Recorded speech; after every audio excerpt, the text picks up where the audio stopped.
සුබ සන්ධ්‍යාවක් වේවා පිළිගන්නවා අපේ ආදරණීය සහෝදර රසික පිරිසවම. ඉතින් ඔබ දන්නවා අපි මේ උත්පාදවන්නේ අපේ දෙවැනි වැඩසටහනට අද දවසේ විශේෂයෙන්ම මතක් කරන්නට ඕනේ පසුගිය පැය පුරාවටම ඉතාමත්ම රසවින්දනාත්මක වැඩසටහනක් ජයනාත් බන්දාර, තරංගා කුමාරී, සංජය කුමාර ජයලත් සහ ශාන්ත පීරිස් කියන අපේ ආදරණීය ශිල්පීන් හතර දෙනා එකතු වෙලා ඉදිරිපත් කරා. ඉතින් ඒක මම හිතනවා උන්වල ඉතාමත්ම ආදරෙන් ගලඳ ගන්නට ඇති කියලා. ඉතින් දැන් මේ හවස 4 සිට 5 දක්වා පැය පුරාවට අපි සිනමාව පිළිබඳව කතා කිරීමට, එහෙම නැත්නම් සිනමාවේ ස්වර්ණමය යුගය යලිත් අපිට දැක ගන්නට පුළුවන් වේද කියන මේ මාතෘකාව යටතේ අපි කතා බහ කරන්නට අද දවසේ අපි අපේ ජ්‍යෙෂ්ඨතම රංගන වේදිය අපිට සිටින ජ්‍යෙෂ්ඨතම රංගන වේදියාට අපි ආරාධනා කරා ආදරණීය රවීන්ද්‍ර රංගනීය මහත්මයාට. ඉතින් ඒ වගේම කියන්න තෝනේ අපි මාස 6ක් පුරාවට මනෝරත්න පෙරදැක්ම මනෝරත්න කලා භූමි ත්‍රිලෝ ආයතනයක මේ කරගෙන යන වැඩසටහන් මාලාවේ 11 වෙනි වැඩසටහන තමයි අපි අද දවසේ මේ දියත් කරන්නේ. ලබන මාසෙත් හරියටම 12 වෙනිදාට අපි මේ වගේ හරාත්මක ඒ වගේම රසවත් වැඩසටහන් දෙකකින් එකතු වෙනවා. අද දවසේ ඉතාමත් හොඳ ප්‍රවේශයක් ලබා දුන්න ජයනාත් බණ්ඩාරට පිරිස දැන් අපි මේ ඉතිරි පැය ගත කරන්නයි සූදානම. ආයුබෝවන් කියලා පිළිගන්නවා නේද? ආයුබෝවන්. මුලින්ම මම දැනගන්නට කැමති අපේ ආදරණීය මගේ ආදරණීය ගුරුතුමා ජයලත් මනෝරත්න ඔබට හමුවන්නේ කෙසේද? කලා ජීවිතය තුළම තමයි මනෝ මට මුණ ගැහෙන්නේ පෞද්ගලික මුණ ගැසීම.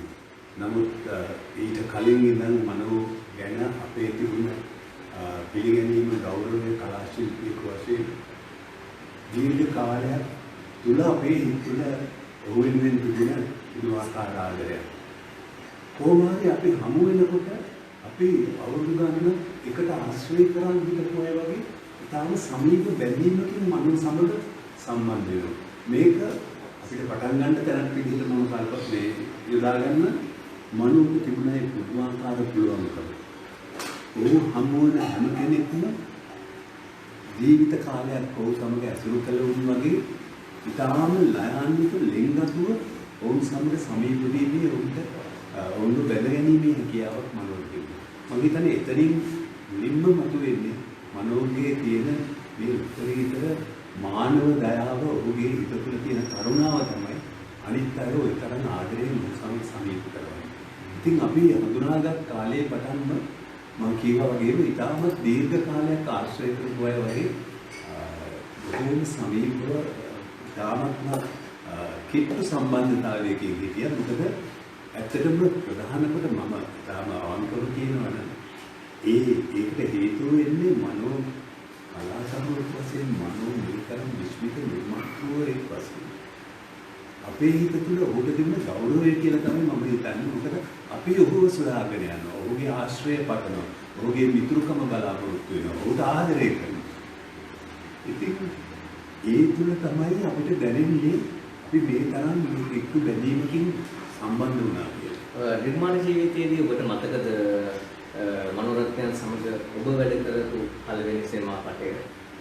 ඔව්, මංගල දායක චිත්‍රපටයේ අපි බොහොම ලස්සන ජවනිකාවක මනෝ එක්ක රඟපෑවා. ඒ සිද්ධි සමූහයේදී ඒක හරියට වෙනස් අත්දැකීමක්. ඒ චිත්‍රපට ඒකද තේමාව බැලුවම මට හොඳටම මතක් වෙන්නේ එක දවසක් රෑ එළි වෙනකන් කොළඹ කොටුවේ වීදිවල අපි අර එක ආයේ කතා වැඩි කියන ගීතයට අපි රඟපාපු හැටි. ඇත්තට මේක මේ ළඟදිත් මම රූපවාහිනියේ දකිද්දී නිකන් සුන්දර සීනියක් වගේ මතක් වෙනවා. හැම මොහොතකම අපි මොනතරම් අපි රස විඳද ඒ රංගනයේ කියලා. ඉතින් ප්‍රධාන දේ මනෝ විතන ඔහු කරපු ඒ විවිධ රංගපෑම් එක එක ඉරියව් ආශ්‍රය උපදවන්න එතන තියෙන ඒ වේදනක බව ප්‍රීති ප්‍රමෝදය මතු කරලා ගන්න ඔහු දායක වුණ තරම. සහ ඒ පිරිසත් මම හිතන්නේ රවි අයියත් ශ්‍රියන්ද්‍ර අයියත් සනත් මම හොඳ එකතුවක් මනෝත් එක්ක. ඉතින් මේ චිත්‍රපටිය බැලුවම මේක කතා කරලා අලුතින් කියන්න දෙයක් නෙමෙයි, මුළු ලංකාවේ ලෝකෙම දන්නවා. මනෝ ඒ චරිතය තුළ සම්පූර්ණයෙන්ම වෙනස් ආකාරයක් මතු කරපු විදිහ. ඒ කියන්නේ දැන් මහා බරපතල අර්බුදයකට මුහුණ දීලා තියෙද්දි ඒක තේරුම් ගනිමින්ම ඒක තුළ මහා සැහැල්ලු බවක්. එහෙම නැත්නම් මේ සාමාන්‍ය සිදුවීමක් වගේ පේන්නේ ඒකට ඔහු හැසිරුණ හැටි. දැන් අපි ඉන්නේ විවිධ තලවල අපි කිතා බහැලා මේ ප්‍රශ්නේ කරපිලා ඉන්න වෙලාවේ ඔහුත් එහෙමයි ඉන්නේ. නමුත් ඔහුගේ ප්‍රතිචාරයට වැඩිය හරි වෙනස්. ඒක නිසා තමයි අපි කුමන්නගේ චරිතවලට වැඩිය ඒ මනෝගේ සුළු කොටස කැපී පෙනෙන්නේ මුළු චිත්‍රපටයේ පුරාම. ඔව් ඇත්තටම විශේෂයෙන් ඔබතුමාට ස්තුතිවන්ත වෙන්න ඕනේ. ඔබේ වටිනා කාලයේ අපේත් ඔබේත් රසික ප්‍රේක්ෂක ජනතාවට මේ මොහොතේ ලබා දීම ගැන විශේෂයෙන්ම මනෝරත්න සර්ගේ තිබ්බ සංකල්පයක් තමයි රසවින්දනය කියන දේ අපි ජනතාවට ගෙන යා යුතුයි කියන එක. ඉතින් ඔහුගේ ජීවිත කාලයම ඒ සඳහා කැප කළා. ඉන්පසු ඔහුගේ වියෝවෙන් පස්සේ භානුක මනෝරත්න, ඉන්දිවිරි මනෝරත්න සහ අපේ ආදරණීය මනෝරත්නගේ කමරාජයන්ති ආන්ටි සහ අපි පිරිසම එකතු වෙලා අපි මෙහෙම මනෝරත්න කලාභූමිය කියලා පදනමක් ආරම්භ කරලා මනෝරත්න පෙරදැක්ම කියලා වැඩසටහන් මාලාවක් ගෙන යන්න තමයි මේ සූදානම. ඉතින් ඒකේ එක අවධියක් තමයි. ඇත්තටම මම ස්තුතිවන්ත වෙනවා. මේ වැඩසටහනට මට ආරාධනය කරපු. ඒකට ප්‍රධාන හේතුව දැන් මේ විශේෂයෙන්ම මේ මනෝරත්න කලාභූමිය වැඩසටහන තුලින් වහනුක ඉන්දිවරි එතකොට තමයි සොයුනේ ඔබ මනෝ වෙනුවෙන් ගෙනියන මේ ව්‍යාපාරය ඔහුගේ කලා ලෝකයට උකල මේ මහා දායකත්වය ඒක නොනැසී පවතින දායාදයක් ලෙස ඉදිරියට ගෙනියන්නේ. හැබැයි අවංකව කිව්වොත් මනෝ කරලා තියෙන ප්‍රමාණය මම හිතන්නේ කවදාවත් මේ රටේ රසික ජනතාවගේ ආදරණීය ප්‍රේක්ෂකයන්ගේ සාහිත්‍ය කලාව නර්තනය ගායනය මේ හැම දෙයක්ම චිත්‍රපට රංගනය ටෙලිවිෂන් මේ හැම මාධ්‍යයකටම සම්බන්ධ රසික ඕනෑම කෙනෙක්ගේ කවදාවත් ඉතින් ඇඩ් කරන්න පුළුවන් කන්නේ. මොකද මනෝ ඒ තරම් මහා භූමිකා. දැන් මම මේ මෙතන වාඩි වෙන්න කලින් මම හිටියේ මනෝගේ පුස්තකාලයේ. මේ පුස්තකාලයේ ගියාම තේරෙනවා මොන තරම් බහුශ්‍රූත මහා පුරුෂයෙක්. ඔහු පිළිබඳ අපේ හිතවල ඇතිවන හැඟීම. ඔහුගේ පුස්තකාලයේ තියෙන පොත් දිහා බලනවා. ඒ වටේම තියෙන සම්මාන. මේ සම්මාන කියන්නේ ලී කෑලි වල පිටර වලින් මොන හරි ලියපුවා නෙමෙයි. මේ රටේ කලාකරුවෙකු වශයෙන් ලබන්න පුළුවන් විශිෂ්ට මහාර්ග සම්මාන තොගේ හිමි වෙන්නේ මම හිතන්නේ දැනගත් මනෝරත්නයන්. මොකද ඔහුගේ භූමිකාව ඒ තරම් විශාලයි. ඉතින් එතකොට මට කල්පනා වෙනවා කොහොමද මේ කවුද මේ? කොහෙන්ද ආවේ? කොහොමද මේ තරම් දෙයක් ඔහු ළඟා කරගත්තේ? අපි දන්නවා මනෝ කොරමඩුල්ල මහාවිද්‍යාලයෙන් ආවේ මේ නුවරඑළිය පළාතේ. එතකොට ඔහු විශ්වවිද්‍යාලයට ඇතුල් වෙන්නේ මේ සාමාන්‍ය අනිත් ඕනෑම ශිෂ්‍යයෙක් විදිහට. නමුත් ඔහු විශ්වවිද්‍යාලයෙන් පිට වෙනකොට ඔහු මහා කලාකරුවෙකු වෙලා. ඊට පස්සේ ආපු ගමන දිගේ ඔහු මොන අංශවලින් දායකත්වයක් ශ්‍රී ලංකාවේ කලාව ඉහළට ගන්න. මේ කලාවට වටිනාකමක් දෙන්න. මේකට ගෞරවයක්. ඒ වගේම කලාකරුවා කියන්නේ මොනතරම් සම්පත් වලින් පිරුණ කෙනෙක්ද කියලා. මනෝ ගෙනාවු සම්පතක් නෑ ඔහුගේ පසුබිම. මේ මහා සම්පත ඉපැයුවේ මනෝ. මට මතකයි ඔබ ලස්සන අදහසක් ඉදිරිපත් කළා. ඒ මේසේ අසල වාඩි වෙලා ඉන්නකොට මේ මේසේ මත කොතරම් වූ විශ්ව සාහිත්‍ය කියන්නේ සම්මානයට පාත්‍ර වෙච්ච සාහිත්‍ය කෘති කොච්චර ගණනාවක් බිහිවෙන්නට ඇද්ද? මේ මේසේ මත වාඩි වෙලා ඔහුගේ පෑනෙන් මේ විශ්ව සම්මානයට පාත්‍ර වෙන කෘති කොයිතරම් බිහි වෙන්නේ නැද්ද? දැන් ඇත්තටම මම කියන්නේ මම කිව්වේ මේ මහා සම්පත මේ මහා පුද්ගලයා මනෝ බිහිතරේ Taman තුලින් නැතුව පසුබිමේ තිබුණ මහා සම්පත් වලින් එහෙම නැත්නම් ඔහුව පිළිගත් මහා මේ අපි කියමු මාධ්‍ය වලින් හෝ වෙනත් ඔහුට එවන දුන්න ගුරුකුල ඒ කිසි දෙයක් තිබුණේ නැහැ. මේ තනිකරම මනෝ. ඉතින් ඒ තුලින් ඔහු නාට්‍ය ලෝකයට දුන්න දායකත්වය අපි ඊළඟට ඔහුගේ ටෙලිවිෂන් රංගනය තුළ ඔහුගේ සිනමා ඔහුගේ ටෙලිවිෂන් අධ්‍යක්ෂකතුමා නාට්‍ය නිර්මාණ සාහිත්‍ය කෘති කොච්චර හරි මේ නිකම් විශ්වවිද්‍යාලයට ඇතුල් වෙන මේ කුංචි ශිෂ්‍යයා ඔහුගේ කලා ජීවිතයේ විච්ඡ ස්ථානයට පත් වෙනකොට විශ්වවිද්‍යාල දෙකකින් ඔහුට විශේෂයෙන් ආරාධනා කළ ආචාර්ය උපාධි පිරිනමන. ඉතින් හිතා ගන්නකෝ ඔහුගේ දක්ෂතාව අනිත් එක ලෝකේ හරි අමාරු මම පේරාදෙණිය විශ්වවිද්‍යාලයෙන් ඔහුට ගෞරව සම්මාන ආචාර්ය උපාධියක් පිරිනමනවා. දෙවනපුර විශ්වවිද්‍යාලයෙන් ඔහුගේ thesis නිබන්ධනය වෙනුවෙන් ආචාර්ය උපාධිය ලැබුවා. එතකොට දැන් මමත් කලාකාරයෙක් මට තේරෙනවනේ මේ කලාව ලෝකයේ පැවැත්මේදී කියන එක අපි වටා තියෙන යථාව අපිට අවබෝධ වෙනවනේ. ඒක තුළ මම දකින විශිෂ්ටත්වය තමයි මනෝ මේ තරම් කලා මාධ්‍යයන්ට සම්බන්ධ වෙන මේ තරම් මහා දැවැන්ත පිරිසක් සමග අඛණ්ඩව අවුරුදු ගානක් මේ කලා ක්ෂේත්‍රයේ නියැලෙන තාමත්ම මේ ඉහළම මට්ටමේ මහා දායකත්වයක් දක්වන සක්‍රීයව ඒ කලා භූමිකාවේදී ඔහු සමග අමනාප වුණ කෙනෙක්, ඔහුගේ වැරැද්දක් කියු කෙනෙක්, ඔහු විවේචනය කරපු කෙනෙක්, ඔහුව ඇගීම නැති කෙනෙක්.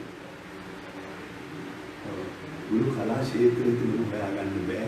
ඒ තරම් විශිෂ්ට භූමිකාවක් ඒක කොයි තරම් අසීරුකත්වයක් කටයුත්තක්ද කියලා මට තේරෙනවා. ඉතින් දැන් අපි මනෝගේ අපි ටිකක් සාමාන්‍යයෙන් කතා කරලා මනෝගේ වේදිකා නාට්‍ය ගන්න මම කැමතියි ඔහුගේ තාමත් ගැඹුරු චරිත නිරූපණයක් කියන වික්ටර් එහෙම නැත්නම් සොක්‍රටිස් වගේ මේවා තාමත්ම ගැඹුරු චරිත මහා බරක් දරාගෙන නිරූපණය කරන්න පුළුවන්. මේ ශිල්පියා මේ තරම් අපිට විශ්වසනීය ආකාරයට නිරූපණය කරන්නේ කොහොමද කියන එක ඇත්තටම අපට අර මේ රංගන ක්ෂේත්‍රයේ ඉන්න අපටමත් ප්‍රහේලිකාවක්. මේ තරම් විශාල දක්ෂතාවයක් කොහොමද ඇතිවෙලාදී ලිප්ත කරද්දී ඔහු වේදිකාවේ දකුණු පසින් පිට වෙනවා. නිමේෂයකින් වම් පසින් මතුවෙන වෙනත් බුද්ධලේ. හැසිරීම කතාබහ අනිත් විතර නෙමෙයි මානසිකත්වයෙන් සම්පූර්ණ විරුද්ධ. දෙස්කෙන් වීම පවා වෙනස් වෙලා වෙනස් පුරුෂයෙක් මතුවෙලා වෙනස් චරිතයක්. ඒ වගේම සොක්‍රටිස් වගේ චරිතයක් මුලින් නම් අගටම මේ සියලුම දෙපස් සමග දරාගෙන ඉන්නේ. මට මනෝ ගැන හොඳට නිකන් හරි ඇගීමකටපත් වුණ අවස්ථාව තමයි මනෝගේ එක දිගට රොන්ඩි සිල්පල්ටි මම හිතන්නේ චිත්‍ර මේ සිනමා නාට්‍ය හත. මේ නාට්‍ය හත පෙන්වන දින හතේ අපි හැමදාම මනෝ දැකින වෙනස් චරිත හතක් දැක්කේ. නාට්‍යයක වේදිකා නාට්‍යයක හැමදාම එක දිගට යන නාට්‍යයක සියලුම දෙපස් ඛණ්ඩ නිසියාකාරව නිවැරදිව මනසේ රඳවාගෙන කතා කරන්න කොයිතරම් අමාරුද කියලා මම හිතනවා. නාට්‍ය හතක වන හත ඔබත් වේදිකාවටත් සම්බන්ධ වුණා. වේදිකාවට බොහොම ආදරයෙන් සහ උමනාවෙන් සම්බන්ධ වුණාට මට දිගටම වේදිකාවේ රැඳෙන්න වරම් තිබුණේ නැහැ මනෝලට වගේ. ඒක වරම. ඉතින් එතකොට මට හිතුණා මොන තරම් ශක්තියක් හැකියාවක් මේ මනෝමය ඇත්තටම මම පැහැදිලිව කියනවා. පසුගිය අවුරුදු 20 නැත්නම් 30 ගත්තොත් ශ්‍රී ලංකාවේ අපේ වේදිකාවේ ප්‍රබලතම සහ විශිෂ්ටතම රංගන ශිල්පියා ගායකයෙක් වසර 40ක්. එතකොට ඒකෙන් තවත් පැත්තක් තියෙන්නේ වසර 40ක් පුරා ඔහුට අභියෝග කරන්න පුළුවන් ශිල්පී බිඳු ඒක නඳවා ගැනීම ඉතාම කාලයක් ඒක ලේසි පහසු දෙයක්. ඔව් සිංහාසනේ වාඩි වෙලා හිටිය අවුරුදු 40. ඒ හැම ආකාරයෙන්ම බැලුවම මේ මනෝගේ දක්ෂතාවයන් ගැන කියලා ඉවර කරන්න බෑ. ඔහුගේ නාට්‍ය මාලා මට අපිට තව එහා තියෙනවද මොකද ගැන කතා කරන්නේ. ඉතින් ඒ මනෝගේ ජීවිතය තුළ දිහා බලනවාම දැන් මේ ගෙදරට ආවම මෙතන පිළිලා තියෙන මනෝගේ ඒක අපි නෑත් වෙලා යන්නේ. මාස ගණනක් ගත වුණා. ජනවාරි 12 දැන් හරියට 6 මාස ඉක්මන ගියා. නමුත් මනෝ ජීවමානයි මෙතන බැලුවාට මනෝ. ඉතින් මම හිතන්නේ මේ ගෙදර තුල පමණක් නෙවෙයි මේ කලා ලෝකයේ තුල ඔහු ජීවමානයි. ඔහු ගැන සඳහන් නොවන ඔහු ගැන කතා නොකරන ඔහු සමග ගත වුණ මහා ආනන්දදී දිවසම් මේ සංලාපයන් නොසමග ගත කරපු අවස්ථාව ඇත්තට ඒ කාලේ මනෝ එක්ක සම්බන්ධ වෙන්නේ මනෝ නැත්නම් අපේ ඒ වගේ සාධයක ඒකේ වටිනාකමක් නැහැ. ඒ ප්‍රීතිමත් බව ඒ ප්‍රීතිමත් බව ඒ ආනන්දනීය බව ඒ සියල්ලම ප්‍රධානිය මනෝ. අනිත් එක මනෝ මේ අවස්ථාවේදී මේ වෙනකක් තියෙනවා. ඒකත් හරි පුදුමාකාරයි. මනෝට මගේ පෞද්ගලික ප්‍රතිරූපය කියලා විශේෂයෙන් ආරක්ෂා කරන්න දෙයක් තිබුණේ නැහැ. ජයලත් මනෝරත්න කියන නමින් ඇති වෙලා තියෙන ප්‍රතිරූපෙට කාටවත් ඇඟිලි ගන්නත් බෑ, වෙනස් කරන්නත් බෑ, අනුපාඩු වෙන්නත් බෑ. ඒ නිසා ਉਹ ප්‍රകൃතියෙම හිටියා. ਉਹ ජීවිතේ රස විඳින්නේ ඒ ආකාරයෙන්. ਉਹ එක්තැනක උඩ අපේ හොවිලා ඉන්න තැනක අපේම ප්‍රීති ප්‍රමෝදයේ වෙනුවෙන් නර්තනයක් කරන්න, රංගනයක් කරන්න, කතාවක් පවත්වන්න මේ ඕන එකක් කරන්න පුළුවන් වුණාම දෙන්නේ උට ඒක අපේ ජීවිතවල අනිත් හැමෝම හිතනවා නැති ඔහුට තිබුණා. ඔහු ගැන තිබුණා ඒ අපරිමිත විශ්වාසය. මට කැලලක් වෙන්න බැරින්නේ නැහැ.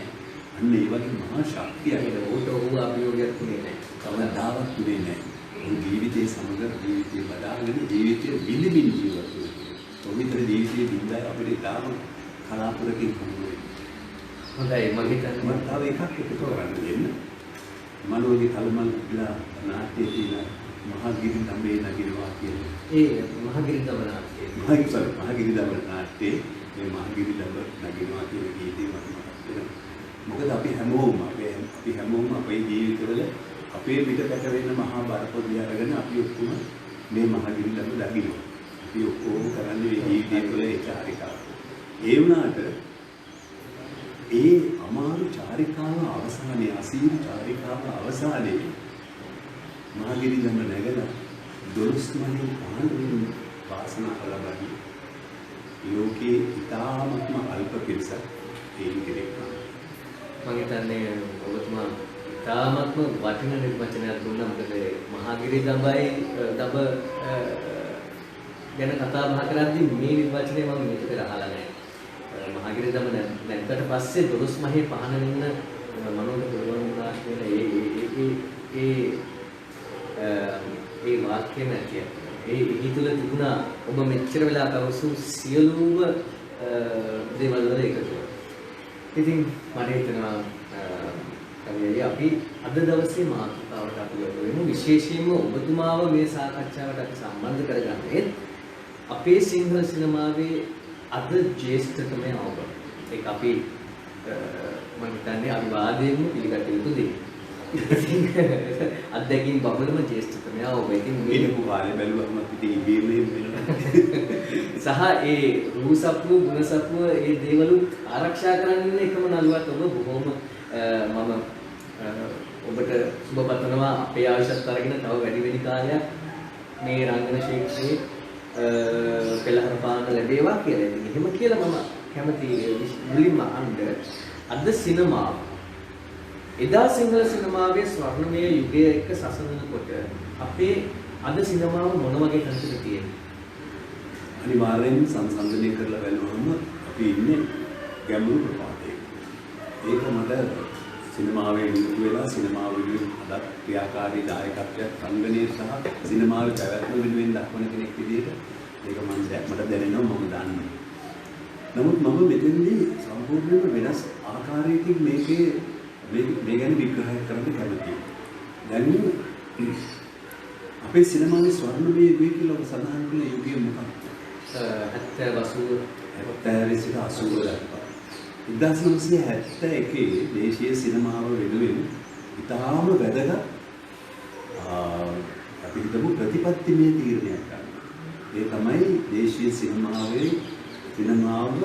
බෙදා හැරීම සහ සිනමා කලාව රාජ්‍ය අනුග්‍රහය ලබන දේශීය සිනමා අනත ජාතික චිත්‍රපට සංස්ථා පන්ති 1971 ධර්මයේ පන්ති දේශීය චිත්‍රපට කර්මාන්තයේ ජාතික චිත්‍රපට සංස්ථාව පිටවල ඒ තුල ඒ නියාමනය බාර ගන්න. ඇත්තටම කල්පනා කරලා බලන්න එදායින් පස්සේ තමයි මේ දේශීය සිනමාවේ ස්වර්ණමය යුගය උදා වෙන්නේ. ඊට කලින් අපි 1948 ඉඳලා අපි මේ චිත්‍රපට කලාව මේ රටේ තිබුණා. ඒ ආචාර්ය ලෙස්ටර් ජේම්ස් පීරිස් මැතිතුමාගේ දායකත්වයෙන් බිහිවුණ යම් චිත්‍රපට කිහිපයක දෙක තුනක ඇරෙන්න අපි සම්පූර්ණයෙන්ම වෙනස් ආකෘතියක චිත්‍රපට ලබු විද්‍යානු ආකෘතියේ චිත්‍රපට තමයි හැදුවේ. එතකොට මේ තත්ත්වය වෙනස් වෙනවා. 1971 පස්සේ 80 වෙනකොට අපේ සිනමාව කොයිතරම් දියුණු තත්ත්වයකට පත් වුණාද කිව්වොත් 1977 අවුරුද්දේ අපේ දේශීය සිනමාවේ ප්‍රේක්ෂක සංඛ්‍යාව මිලියන 74.3. ඒ කියන්නේ මිලියන 74.3. අපේ රටේ අය ලක්ෂ 740ක් චිත්‍රපට නරඹලා තියෙනවා. නිකන් බලන්න 20 ලක්ෂයක් ඉන්න රටේ ඒ තරම් ප්‍රමාණයක් චිත්‍රපටින් බැලුවා කිව්වහම මිලියන 74යි. අපේ මිලියන 2යි හැම කෙනෙක්ම කී වාරයක් චිත්‍රපට බලනවා. අද කීයද? අද මිලියන 4.1. මහා කඩාවැටීමක්. මම දකින විදිහට මගේ විග්‍රහය අනුව මේ කඩාවැටීම පටන් ගන්නේ බෙදා හැරීම පෞද්ගලික අංශයට පැවරුවදා ඉඳලා. ඒ තුළ ඒක පටන් ආරම්භයේදීම කියන්න ඕන ඒක ඒ පවතින රටේ නීතියට චිත්‍රපට සංස්ථා පනතට සම්පූර්ණයෙන් පටහැනි. නීති විරෝධී. එවැනි තත්ත්වයක් ඇත්තේ තමයි මේ පවරාදීම කලේ. ඒ පවරාදීමෙන් පස්සේ වෙච්ච ලොකුම අගතිය තමයි සිනමාවට. දේශීය සිනමාව වෙනුවෙන් ජාතික චිත්‍රපට සංස්ථාවට මේ කර්මාන්තයේ උපයන මුදලින් 10%ක වරමක් තිබුණා මේ චිත්‍රපට කර්මාන්තයේම මෙහෙවීම සහ බෙදා හැරීම වෙනුවෙන්. ඒක ඒ පෞද්ගලික අංශයේ බාරගත්තා. එතකොට අහිමි වුණ ආදායම අපේ දේශීය චිත්‍රපට කර්මාන්තයේ වෙනුවෙන් කර්මාන්තයේ විසින් උපයන මුදලින් අහිමි වුණ මුදල් ප්‍රමාණය වසරකට මිලියන 200ක්. මේ මිලියන 200 අපි බාහිර පාර්ශවයකට නීතියටත් එකඟ නොවන පරිදි පවරා දීලා සිනමා අපේ චිත්‍රපට සංස්ථාව භාණ්ඩාගාරයට අතරික් කළා එයින් යැපෙන ඉංග්‍රීසි සංස්ථාවක් බවට පත් වුණා. මේ ආදායම පිටට දීලා. එතකොට කොහොමද අපි මේ චිත්‍රපට කර්මාන්තයට දිය හැකි දැන් එහි සංවර්ධනය වෙනුවෙන් නම් මේ චිත්‍රපට සංස්ථාව බිහි කළේ කොහොමද ඒ කටයුතු වලට උදව් උපකාර කරන්නේ? චිත්‍රපට නිෂ්පාදනයේදී ඒ කාලේ දුන්න ඒ මූල්‍යමය ආධාර ඒ කිසි දෙයක් දෙන්න බැරුණේ. චිත්‍රපට වෙනුවෙන් දුන්න අනිකුත් පහසුකම් චිත්‍රාගාරවල එතකොට පසු නිෂ්පාදන කටයුතු වල ඊළඟට චිත්‍රපට ප්‍රදර්ශනයේ සඳහා ප්‍රචාරක වියදම් මේ ආදි වශයෙන් විශාල අනුග්‍රහයක් දැක්වුවා. චිත්‍රපට කර්මාන්තයේ සුබ සිද්ධිය සඳහා ශිල්පීන් වෙනුවෙන් නොයෙකුත් සුබ සාධන වැඩ පිළිවෙල ක්‍රියාත්මක කළා. මේ සියල්ලම නැවතුණා. ඒ තරක් නෙමෙයි කර්මාන්තයේ වෙනුවෙන් මෙච්ච මැදිහත් වීමක් නැවතුණා. ආලේන පාසුකම් බැංකු ණය පාසුකම් මේ කිසි දෙයක් කරන්න පුළුවන්කම තිබුණ එක සම්පූර්ණයෙන් නවත්තලා කර්මාන්තයේ පාලනය කර්මාන්තයේ මෙහෙයීම ව්‍යාපාරිකයන් කීප දෙනෙක්ගේ අතට ගියා. එතන ඉඳලා තමයි හරියට බැලුවොත් මේ කර්මාන්තයේ කඩාවැටීම් පටන් ගන්න. මෙහෙම දෙයක්ත් තියෙනවා ඒක අපිට මම ඒක නොකියා හිටියොත් ඒක වැරද්දක් තියෙනවා. මේ පහුගිය කාලේ අපි දකින මේ කර්මාන්තයේ කඩාවැටීම කියලා අපි හඳුන්වන කාලේ ඇත්තටම චිත්‍රපට නරඹන ප්‍රේක්ෂකයින්ට සිනමා ශාලාවක් කරා සතුටින් යන්න පුළුවන් පසුබිමක් අපේ රටේ තිබුණේ නැහැ. ආර්ථික මට්ටම සහ රටේ තිබුණ මේ ඊටම අනාරක්ෂාකාරී තත්ත්වය. අපි 1971 කැරැල්ල ඇති වුණා. ඒකෙන් තරහ ප්‍රමාණයක කඩාවැටීමක්. 1978 මේ රටේ තිබුණා අවිනිශ්චිත තත්ත්වයන්. 1983 ඒ ජාතිවාදී කලබලයේදී අපි හිතා ගන්න බැරි දැවැන්ත හානියක් අපේ සිනමා කර්මාන්තයට කළා. 83 අපි සිනමා ශාලා 50කට වැඩි සංඛ්‍යාවක් අපි ගිනි තිබ්බා. අපිට තිබුණ එකම චිත්‍රාගාර දෙක අපි ගිනි තිබ්බා. අපිට චිත්‍රාගාරයක් අදත් නැහැ. එතකොට ඊළඟට අවුරුදු ගණනක් තුල පැවතුන මේ අවිනිශ්චිත අනාරක්ෂාකාරී තත්ත්වය නිසා ප්‍රේක්ෂකයන් ඇත්තටම හැන්දෑවට රැකියාවට ගිහිල්ලා ගෙදර එන එක ලොකු ජයග්‍රහණයක් කියලා හිතුවම නොමැරි ගෙදර එන්නේ. ආපහු යන්නේ නැහැ සිනමාව බලන්න. එතකොට පොදු ප්‍රවාහන සේවා තිබුණේ නැහැ. මේ වගේ මහා අමුද රැසකට ඊට පස්සේ 87 88 89 භීෂණ කාලේ සම්පූර්ණයෙන්ම අපිට මේ අපේ දුරවල් වහලා තියන්නේ. ඉතින් ඔය විදිහට තව බාහිර බලපෑමක් තිබුණා. නමුත් ඒ වැයිලුත් අපි කොහොම හරි සිනමාව නැවතත් ඔළුව උස්සන්න උත්සාහ කළා. මේ ප්‍රධාන බාධකේ වෙලා තියෙන්නේ මේ සම්පත් අහිමිවීම. අපි ඊටාම හොඳින් අධ්‍යයනය කරලා වැඩපිළිවෙළ සකස් කරලා තියෙන සම්පත් නැවත ළඟා කරගන්න පුළුවන්. ස්වර්ණමය යුගයේ කලා ඒ 70 දශකයට ඒ ආකාරයෙන් යන්න බෑ. වාස්තවික වශයෙන් ලෝකෙම වෙනස් වෙලා. ඉතින් ඒ නිසා අපට මේ එතෙන්ටම යන්න බැරි වුණා. මේ විභූතිය නැමත ළඟා කරගන්න බැරි වුණා. ඊටාම සාධනාත්මක මට්ටමකට චිත්‍රපට කර්මාන්තය ගේන්න පුළුවන්. ඔව් දැන් අපි ඔය එක්කම කතා කළොත් අපේ සිනමා රසිකත්වය පිළිබඳව රසවින්දනය පිළිබඳව එදා ප්‍රේක්ෂකයා සහ අද ප්‍රේක්ෂකයා ඉන්න තැන කොයි වගේ වෙයිද කියලාද ඔබට හිතෙන්නේ? අපිට සාමාන්‍ය වශයෙන් පොදුවේ බැලුවත් සිනමා ක්ෂේත්‍රවල රසිකත්වයේ තිබුණේ ප්‍රබුද්ධ මට්ටම අපිට පේනවා අඩු වෙලා තියෙනවා. ඒක පැහැදිලිවම පේනවා දැන් ඇත්තටම නාට්‍ය ලෝකෙත් ඒක තියෙනවා. දැන් නාට්‍ය ලෝකෙත් අපි ඒ කාලේ අගය කරපු නාට්‍යයන් ගැන කල්පනා කරලා බැලුවහම අද බොහෝ විට හාස්‍ය සහ ඉතාමත්ම සැහැල්ලු වින්දනයක් ලබා දෙන ජීවිතය ගැන ගැඹුරු විවරණ කරන එවැනි නාට්‍ය බිහි වෙන්නේ. දැන් ඔය ගැන මං ගැන කතා කළොත් මගේ කලා ප්‍රවේශය වෙන්නේ ඇත්තටම 60 දශකයේ මැද භාගයේ ඉඳලා මේ රටේ තිබුණ මේ නාට්‍ය ප්‍රබෝධය. අපි තරුණයින් වශයෙන් අපි පුදුම විදිහට ආකර්ෂණය වුණා නාට්‍ය සිනමාව වඩා. ඉතින් එහෙම අපිව ආකර්ෂණය කරගන්න විදිහේ නාට්‍ය බිහිවීම අසුයි. සිනමාව ගැන කියන්න තියෙන්නේ ඒකයි. දැන් ඒ යුගවල ඉතාමත්ම විනෝදාස්වාදයේ සපයන ජනප්‍රිය චිත්‍රපට වගේම කලාව අතින් ඉහළම මට්ටමේ චිත්‍රපට. අද ඒ අධ්‍යක්ෂකවරු සහ එදා වාණිජ සිනමාවේ තිබ්බ සාධනීය ලක්ෂණ අද වාණිජ සිනමාවේදී බොහෝ දුරට අඩු වෙලා ගිහිල්ලා එහෙම එදා ඒ විනෝදාස්වාදයේ සැපයූ ආකාරය අද සපයන්න බැරි වෙලා තියෙනවා. ඉතාමත්ම බොළඳ සහ සුලභ දේවල් වලින් ඒ ජනප්‍රියත්වය හොයා යන මාර්ගයක්. හැබැයි ඒක ප්‍රේක්ෂකයාගේ ගැටලුවක් නෙවෙයි. ප්‍රේක්ෂකයාගේ ගැටලුවක් නෙවෙයි. හරියටම හරි. මොකද හොඳ සිනමා කෘතියක් ආපුවම හොඳ නාට්‍යයක් ආවොත් අද අපේ ප්‍රේක්ෂකයින් ඉන්නවා. මාස 3 එක දිගට දුවන චිත්‍රපට තියෙනවා. අද නමුත් ඒ වැනි චිත්‍රපට නිර්මාණය වෙන්නේ නැති එක ඒක සිනමාවේ තියෙනවා, සංගීතයේ තියෙනවා, ඒක අපේ වේදිකාවේ තියෙනවා, ටෙලිවිෂන් එකේ ඔක්කොටම වැඩි තියෙනවා. ඉතින් එතෙන්දි රසිකයාට දොස් කියන්නත් බෑ. හොඳයි. දැන් ජෝ ගාමිණී ප්‍රවීන්ද්‍ර කියලා ගත්තොත් සිංහල සිනමාවේ මේ සිනමා වංශ කතාවේ අනන්‍යතා තුනක්, හොඳ අනන්‍යතා තුනක්. මේ අනන්‍යතාවය අද තිබෙනවා. ඒ කියන්නේ අද පරපුරට තිබෙනවා. මෙතන මම කෙලින්ම අර ඉස්සෙල්ලා කියපු කරුණටත් එක්තරා විදිහක සම්බන්ධයක් එක්ක කතා කරන්නේ.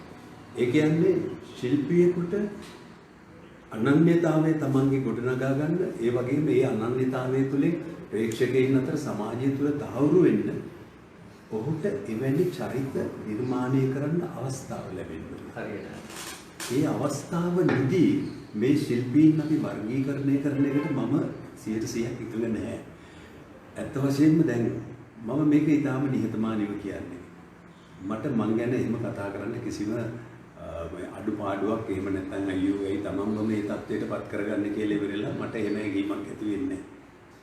මගේ චිත්‍රපට ජීවිතය තුළ මා රංගපෑ ප්‍රධාන චරිත එය කීපය අරන් බලන්න. අපි හොඳම චිත්‍රපට 10ක් හෝ 15ක් හෝ තෝරාගෙන ඒ චරිත ටික අයින් කළා මං ගැන හිතන්නේ. කොහොමගේ අනන්‍යතාවය මං කවුද ශිල්පියෙක් වශයෙන් මම නැහැ. ඒ සියල්ලම ගොඩනගන්නේ Tamanට ඒ නිර්මාණ කටයුත්ත කරන්න අවකාශය හැදුනයින් පස්සේ. ගාමිණී වෙනුවෙන් හරි, විජය වෙනුවෙන් හරි, මහා කලාකරු ජෝවි වික්‍රමයන් වෙනුවෙන්. මනෝ ගැන කතා කරගෙන ඉඳලා කතා කරනකොට ජෝයි මතක් වුණාම මට මේ දෙන්නම බොහොම එක හා සමානව එක මට්ටමේ දැනෙනවා. ඉතින් මම කියන්නේ ඒ අපි කාටත් ඒ නිරූපණයන්ට ලැබුණු අවස්ථාවෙන් තමයි මම හිතන්නේ ඒ අනන්‍යතාවය ගොඩනගන්නේ. ඒ තුල යුගයක් තිබුණා, ඊටම වටිනා චිත්‍රපට නිපදවුණා. ඒ වගේ නිර්මාතෘවරු හිටියා, තිරකථා රචකයෝ හිටියා, අධ්‍යක්ෂකවරු හිටියා. ඉතින් මේ හිඟේ මෙතනනේ තියෙන්නේ දුප්පත්කම, දරිද්‍රතාවය තියෙන්නේ එතන. එහෙම තිබිලා හොඳ නිර්මාණ බිහි වෙනවා, හොඳ අධ්‍යක්ෂකවරු යටතේ හොඳ ඒ ශිල්පීන්ට ජනතාවට සමීප වෙන්න, ජනතාව ආදරයෙන් බැලඳ ගන්න අවස්ථාවන් ඔවුන්ට ලැබෙනවා නම් මම හිතන්නේ පැහැදිලිවම ඔවුන්ට අනන්‍යතාවයක් ගොඩනගා ගන්න පුළුවන්. මොකද මේ මාධ්‍ය ඒ තරම් විශාලයි. මෙහි ඉඩකඩ තියෙනවා වුණත්. අන්න ඒ නිසා මම හිතනවා ඒ පුළුවන් කියලා. දැන් ඔබට හිතෙන්නේ නැද්ද වර්තමානයේ තරුණ අධ්‍යක්ෂකවරුන් සහ තරුණ පිටපත් රචකයින් අර පරිශනාත්මක විදිහට හෝ එහෙමත් නැත්නම් වඩා කලාත්මක විදිහට හෝ නිර්මාණ කරන්නට පෙළඹෙනවා කියුවොත් ඔබ මොකද කියන්නේ? ඔවුන් උත්සාහ දරනවා. වර්තමානයේ විශේෂයෙන්ම නව නිර්මාතෘවරු චිත්‍රපට අධ්‍යක්ෂකවරු ඔවුන් වෙන වෙන ඉසව් හොයාගෙන යන්න උත්සාහ කරන බව පේනවා. ඒ වගේ සාර්ථක අසාර්ථකත්වය ඇත්තට තාමත් අපිට හරියට නිර්ණය කරගන්න බැරි වෙන්නේ අද සිනමාව පවතින තත්ත්වය තුළ ඔවුන්ට ලැබිය යුතු ඒ ප්‍රතිචාරය ඒ ආකාරයෙන්ම ලබා ගන්න තත්ත්වයට මේ සිනමාවේ වැටීම තුළ සිනමාව තාම ඇවිල්ලා තියෙනවා. සිනමාවට ප්‍රේක්ෂකයන් ආකර්ෂණය කරගන්න පසුබිම නැවත නිර්මාණය කරගත්තොත් ඒ මේ අලුත් අයගේ අදා බැලීමේ මට්ටමින් පරිශනාත්මක මට්ටමින් ඔවුන් අලුත් සිනමාවක් හොයාගෙන ඔවුන්ගේ නිර්මාණශීලීත්වය මේ වර්තමානයේ ගැළපෙන විදිහට අපට පරණ රාමුවේම අර කොල්ල කෙල්ල හම්බ වෙන කතාවෙම හැමදාම යන්න බෑනේ. අලුත් අදහස් වලින් අලුත් මේ වියමන් වලට ඔවුන් යන්න උත්සාහයේදී ඔවුන් ඇත්තටම සාර්ථක වෙනවා මීටත් වඩා ඉක්මනට අපේ ඒ මේ යටිතල පහසුකම විඳවලා නැති සිනමා කර්මාන්තයේ කියන ඒක හැබැයි ඒක වෙනස් කරගන්න පුළුවන් කියන සුභවාදී මේ ආකල්පයෙන් මම ඉන්නේ අපිට තියෙන මේ මූලික ගැටලු ටික निराකරණය කරගත්තා. දැන් කර්මාන්තයක් විදිහට අපේ සිනමා කර්මාන්තයේ බිඳ වැටෙන්න මම දකින එක හේතුවක් තමයි අපේ ඉන්න ප්‍රේක්ෂක සංඛ්‍යාව ඒ කියන්නේ අපේ ඉන්න ජනගහනයත් අපිට ලංකාව විදිහට අපි පොඩ්ඩක් අඩු මට්ටමක් තියෙන. අනිත් විශේෂයෙන්ම ඉන්දියාව වගේ රටක් එක සංසන්දනය කරනකොට දැන් 70 80 වගේ දශකවල දකුණු ඉන්දියානු සිනමාකරුවන් සහ පාකිස්තානු වගේ රටවල් වල සිනමාකරුවන් අපිත් එක්ක ඒකාබද්ධව සිනමාව කර්මාන්තයක් විදිහට ඒගොල්ලන් ගොඩනගන්න උත්සාහ කළා. මට මතකයි එක්තරා අවස්ථාවක මේ 2018 අවුරුද්දේ මම නියෝජනය කරනවා තරුණ නාට්‍යවේදීන්ගේ සංසදයකට පාකිස්තානයේ ලාහෝර නුවරට මම යනවා ලංකාව නියෝජනය කරන්න. රටවල් 14ක 15ක තරුණ නාට්‍යවේදීන් එනවා. මෙතෙන්දී එක එක්කෙනාගේ ඒ රටේ අනන්‍යතාවය වුන් කරේ මොනවද කියලා පොඩි ජීවදත්ත වීඩියෝවක් බයෝග්‍රැෆි එකක් පෙන්නනවා. ඉතින් මගේ වීඩියෝ එක දැකපු ගමන් ඩිරෙක්ටර් කෙනෙක් ඇවිල්ලා මගෙත් එක්ක කතා කරා. ඔහුගේ නම උස්මාන් පීර්සාදා. ඉතින් මං ගාවට ඇවිල්ලා මුලින්ම මගෙන් ඇහුවේ රවීන්ද්‍ර රන්දනය කොහොමද හොඳින් ඉන්නවද කියලා. ඊට පස්සේ ඔහු මතක් කරා සබීතා පෙරේරා, මාල්නි ෆොන්සේකා, ජෝ අබේ වික්‍රම, ලෙසර් ජේම්ස් පීරිස්, ගාමිණී ෆොන්සේකා එයා බොහොම ළඟින් ආශ්‍රය කරපු පිරිසක් මේ. ඉතින් මේ රිලේෂන්ෂිප් එක නැත්තම් මේ සහයෝගීතාවය ඇයි ඔබට හිතෙන්නේ නැද්ද අපිට දැන් ඉන්දියාව වගේ රටක් මැද පෙරදිග රටවල් දිනාගෙන තියෙන ඔවුන්ගේ සිනමා කර්මාන්තේ විශේෂයෙන්ම දකුණු ආසියාතික රටවල් බොහෝමයක් ඉන්දියානු නිෂ්පාදන නරඹනවා. දැන් අපේ රටේ අපි ඉන්දියානු චිත්‍රපට ටීවී එකෙන් හරි බලනවා. නමුත් මං හිතන්නේ අපේ චිත්‍රපට ඉන්දියාවේ බලනවා කියලා. මොකද ෆිල්ම් ෆෙයා සම්මාන වලදී නැත්නම් ෆිල්ම් ෆෙයා මැගසින් එක පවා අපේ නළු නිළියන් ඒ දවස්වල පෙනී හිටියා. පිට කවරෙන් සැරසිලා. ඔව්. සහ මම දැක්කා ඡායාරූප කිහිපයක් ගාමිණී ෆොන්සේකා, ඉරානිනි සේරසිංහ, රුක්මිනී දේවී වගේ ශිල්පිනියන් ෆිල්ම් ෆෙයා නියෝජනය කරනවා. ඔවුන් මේ උත්සව වලට සහභාගී සම්මාන උදෙවල් වලට. දැන් අද දවසේ වෙනකොට ඒක මම හිතන්නේ බොහෝම දුරස් වෙලා අපි කෝටි ගණන් දීලා ඉන්දියානු කලාකරුවන්, ඉන්දියානු සිනමාකරුවන් අපි ලංකාවට ගෙනල්ලා අපේ සම්මාන උදෙවල් වලදී උන්ට බලන් ඉන්න ආරාධනා කරනවා. නමුත් මම හිතන්නේ අපි බොහෝම පසුබෑමකට ලක් වෙලා තියෙනවා. ඇයි අපිට බැරිද අර ඒ පෙර පැවති ඒ වගේ සහසම්බන්ධයක් ගොඩනගා ගන්න ඉන්දියානු සිනමාව සමග හෝ මොකද පාකිස්තානු සිනමාවේදී උස්මාන් පිර්සාඩා කියනවා අපි දිනු නැහැ සිනමාවෙන් ලංකාව තරම් කියලා. නමුත් ඔවුන් අපිට වඩා හම්බ කරනවා සිනමාව. පසුගිය කාලේ කියන්නේ දශක දෙකකට විතර ඉස්සෙල්ලා අපේ කලාපයේ විශිෂ්ටතම චිත්‍රපට නිපදවන රට විදියට හැඳින්වුවේ ශ්‍රී ලංකාව. අපේ නිර්මාණ ජාත්‍යන්තර තරඟවලදී පිළිගැනීමට ලක් වෙන අය ඒ වගේම ඉතාමත්ම උසස් සිනමා නිර්මාණ බිහි කරන්න පුළුවන් කලාකරුවන් සිනමා කලාකරුවන් අධ්‍යක්ෂකවරුන් පමණක් නෙවෙයි ඉතාම ඉහළ මට්ටමක දක්ෂ රංගන ශිල්පී අපේ ප්‍රධාන පෙළේ නළු නිළියන් හැම කෙනෙක්ම වගේ ඉතාම විශිෂ්ට සම්මාන ජාත්‍යන්තරව දිනාගෙන තියෙනවා. අදට ලබා ගන්නවා. ඒ අධ්‍යක්ෂකවරුනුත් එහෙමයි කොහේ හරි සාමාන්‍ය චිත්‍රපට වලකට ගියත් ඇගීමට ලක් වෙනවා. නමුත් අපිට ප්‍රධාන බාධක කීපයක් තියෙනවා. මේවා ඇත්තටම තේරුම් ගැනීම හෝ ඒ පිළිබඳ අනේ අපිට බෑ කියන හැඟීමකින් කතා කරනවා නෙමෙයි. නමුත් යථාර්ථය දැන් ප්‍රධානම බාධකේ දැන් ඔබ කිව්ව යුගයේ අපි සම්බන්ධ වුණා චිත්‍රපට ඇත්තටම කීපයකට. දැන් සබිතාගේ දායකත්වය අනුජත් මම හිතන්නේ තරමක් දුරට ඒගොල්ලෝ ගිහිලා පාකිස්තානු චිත්‍රපටවල රඟපෑවා. ඒක එතන පාකිස්තානු සිනමාවේ තිබුණ එක්තරා රික්තයක් තමයි මේගොල්ලෝ පිළිවෙන්නේ. මොකද පාකිස්තානයේ නිලියන්ට ඒ තරම් පිළිගැනීමක් හෝ අවකාශයක් නැහැ. හොඳ දක්ෂ රංගන ශිල්පිනියන් ඒ සිනමාවට එකතු වීම අඩුයි. ඒ රටේ තියෙන මේ වෙන සම්ප්‍රදායන් නිසා. සබිතා පෙරේරා සාමාන්‍ය ජනතාව අතරේ විශේෂයෙන්ම මට හම්බුණා. ඒ කියන්නේ අවුරුදු 50 වගේ ඉක්මවපු සාමාන්‍ය ජනතාව අතරේ හොඳම ඉතාම ජනප්‍රියයි. මොකද ඒ විදිහට නිදහස් විදිහට විවෘතව රඟපාන්න පුළුවන්කමක් ඒ ශිල්පිනියන්ට තිබුණේ නැහැ. ඒ වගේම ලංකාවත් එක්ක සම්බන්ධ වෙලා අපි හවුල් චිත්‍රපට කීපයක් කළා. එක චිත්‍රපටයක් තමයි ඔබ කිව්ව සීතා දේවිය උස්මාන් පිර්සාද සම්බන්ධ වුණේ ඒකට. ඒක ඉන්දියාව පාකිස්තානයේ ලංකාව මේ තවලා ඒකේ ලංකාවේ ව්‍යවසායකයෙක් තමයි ඒක මෙහෙයුම් කරලා ඒ අවස්ථාව උදා කරගත්තේ. ඊට පස්සේ අපිට මතක් වෙනවා ෆයිල් ප්‍රේම්නාත් වගේ චිත්‍රපට මාල්ලි ෆොන්සේකා ප්‍රධාන චරිතයකට පෑවා. නමුත් මේවා ඇත්තටම අම්බෙක් මගේ දීප අවස්ථාවකදී සිදු වෙච්ච දේවල් පමණයි. එක දිගට ගලාගෙන යන සම්බන්ධතාවයක් තිබුණේ නැහැ. ඉන්දියාව මෙහෙමත් කියනවා දැන් අපි ඉන්දියානු චිත්‍රපටි හරි ආදරෙන් මැල්ද ගන්නවා බලනවා අපි නළුවිලියන් වගේ කරනවා. ගීත හරිම ජනප්‍රියයි.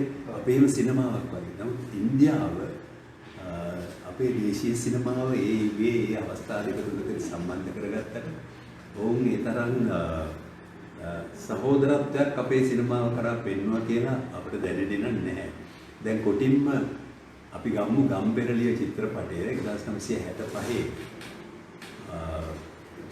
පළවෙනි ජාත්‍යන්තර සිනමා උළෙල නවදිල්ලි සිනමා උළෙලේ රණමයුර සම්මානය දිනා ගන්නවා. ලෝකේ ප්‍රථම දැයක ඇත්තටම ලෝකයේ ජාත්‍යන්තර තරගයකින් ලංකාව පළවෙනි ස්ථානයට එන ප්‍රථම අවස්ථාව. ඊට කලින් කිසිම ඇත්ලටික්ස් හරි වෙන මොන හරි කිසි දෙයකින් එහෙම පළවෙනි තැනට ඇවිල්ලා ඒ චිත්‍රපටයේ පිටපතවත් ඉන්දියානු ආණ්ඩුව ගත්තේ නැහැ. ඒක සංරක්ෂණය කරන්නවත් ඒගොල්ලන්ගේම ලොකුම චිත්‍රපටවල ආරම්භක චිත්‍රපටය. මෙන්න ජයග්‍රාහකයා. එළ පෙන්නන්නවත් ඒ නැහැ. ගම්පෙරළිය. ඉතින් ඒ වගේ එකක් තියෙනවා. නමුත් දැන් අනිත් පැත්තෙන් මම මෙහෙමත් කියවට මේක සාහසික ප්‍රකාශයක් නෙමෙයි. නමුත් අපි රැකගෙන ඇවිල්ලා තියෙනවා සිනමාව මෙච්චර කාල අවුරුදු 73. ඇත්තට සිනමාව වගේ කලාවක් වාණිජ මට්ටමින් අතිසාර්ථකව පවත්වාගෙන යන තරම් ශක්තියක්. ඒ කියන්නේ ආර්ථික ශක්තියක් ජනනය වෙන්නේ නැහැ සමාජයේ නැත්නම් ප්‍රේක්ෂකාගාරය තුල. මොකද සිනමාව කියන්නේ දැනන්ත නිෂ්පාදනයක්. අද සාර්ථකව චිත්‍රපටයක් නිර්මාණය කරන්න මිලියන 50 ඉක්මවන්න ඕනේ. ඒක උපයා ගන්න අමාරුයි. ඒක උපයා ගැනීමේ ශක්තිය අපේ ප්‍රේක්ෂකාගාරය තුල නැහැ. ඒ නිසා අපිට හැම වෙලාවෙම වියදම් පාර්ශවයෙන් ඉතාමත් සුපරීක්ෂාකාරීව තමයි චිත්‍රපටයක් හදන්න වෙන්නේ. හැම වෙලාවෙම අර ලස්සනට තියෙන රිබන් අලවන්න බෑ. ඒක කපලා අnder රෙද්දෙන් ඇඳුම් වහ ගන්නවා. ඒක තමයි මම ඔබතුමාගෙන් ඇහුවේ ප්‍රදර්ශන කටයුතු වලදී අපිට බැරිද දැන් ඉන්දියාවට පුළුවන්කම තිබුණා නම් මැද පෙරදිග හෝ අනිත් ආසියාතික රටවල් දිනා ගන්නට අපිට බැරිද එහෙම ගිවිසුම් වලට එන්නට? ඒ කියන්නේ අපේ ඒගොල්ලන්ට ඒකෙන් විශේෂ වාසියක් ලැබෙනවද කියලා කල්පනා කරනකොට තමයි ඒගොල්ලෝ ගිවිසුම් වලට එන්නේ වාණිජ්‍ය වශයෙන්. මොකද ඔවුන්ගේ ශක්තිමත් වෙළඳපොළක් තියෙනවා. ඒක ඊට වඩා පුළුල් කරගන්න පුළුවන්කමක් තියෙනවා අපිත් එක්ක අත්හැර බැඳගෙන ඔවුන් එහෙම නෙවෙයි. නමුත් මේ පුළුවන්කම ඉතාම අඩුයි. මොකද ඔවුන්ට ජාත්‍යන්තරය හරහා දැන් අපේ නිලියන් පවා ඒ ඉන්දියාවේ අයව ලෝකයා මේ ස්ටාර්ස්ලා විදියට පිළිගන්න විදියට එහෙම මේ ඉමේජ් එකක් නැහැ. අපේ රටේ අපේ ශිල්පීන්ට කරු කරනවා. ඒක වෙනම දෙයක්. හැබැයි අපෙන් සමහරුන් ඒගොල්ලන් දැහැගෙන ඒගොල්ලන්ගේ වගේ බොහොම ලොකුවට එහෙම අපේත් එක්ක කෙනෙක් දෙන්නෙක් විශාලට ඒගොල්ලෝ අරගෙන ඒගොල්ලන්ට ඒක වාණිජ්‍ය වශයෙන්මයි ඇත්තටම මේ සිනමාවේ ප්‍රධාන මෙහෙයුම් තියෙන්නේ. ඉතින් අනිත් එක අපිට තියෙන ආසියක් තමයි ඒක අපිට කොහොමද ජය ගන්න පුළුවන්ද දන්නේ නැහැ. අපේ භාෂාව කතා කරන අය අපේ දිවයිනේ පමණයි ඉඳලා ඉන්නේ.